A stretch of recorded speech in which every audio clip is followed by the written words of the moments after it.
بسم اللہ الرحمن الرحیم۔ السلام علیکم دوستوں، کیسے ہیں؟ امید کرتا ہوں کہ آپ سب ٹھیک ہوں گے۔ دوستوں، اس ویڈیو میں ہم آپ کو بتائیں گے کہ 3 جانور گھر میں دولت لاتے ہیں اور 3 جانور گھر میں غربت لاتے ہیں۔ دوستوں، ویڈیو کو آخر تک توجہ سے سنیے گا۔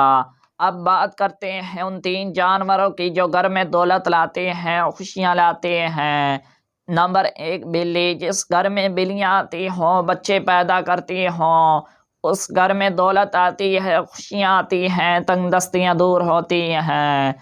نمبر 2، شہد کی مکھیاں۔ جس گھر میں شہد کی مکھیاں آتی ہوں، چھاتا بناتی ہوں یا اس گھر کے آس پاس سے گزرتی ہوں، تو اس گھر میں دولت آتی ہے، خوشیاں آتی ہیں، تنگ دستیاں دور ہوتی ہیں۔ نمبر 3، چڑیا۔ جس گھر میں چڑیاں آتی ہوں، گھونسلہ بناتی ہوں، اس گھر میں دولت آتی ہے، خوشیاں آتی ہیں، تنگ دستیاں دور ہو جاتی ہیں۔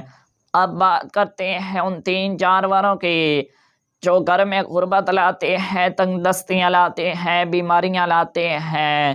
نمبر 1، مکڑی۔ جس گھر میں مکڑیاں ہوں، جالا بناتی ہوں، اس گھر میں غربت آتی ہے، تنگ دستیاں آتی ہیں، غریبی آتی ہے۔ نمبر 2، چھپکلی۔ جس گھر میں چھپکلیاں آتی ہوں، اس گھر میں غربت آتی ہے، تنگ دستیاں آتی ہیں، پریشانیاں آتی ہیں۔ نمبر 3، لال بیگ یعنی کاکروچ۔ جس گھر میں کاکروچ بہت زیادہ ہوں، اس گھر میں غربت آتی ہے، تنگ دستی آتی ہیں، پریشانیاں آتی ہیں۔ دوستوں، اگر یہ ویڈیو آپ کو اچھی لگی ہو تو ویڈیو کو صدقہ جاریہ سمجھ کر اپنے دوستوں کے ساتھ شیئر لازمی کریں، اور ایسی مزید ہماری ویڈیو دیکھنے کے لیے ہمارے چینل کو لازمی سبسکرائب کر لیں۔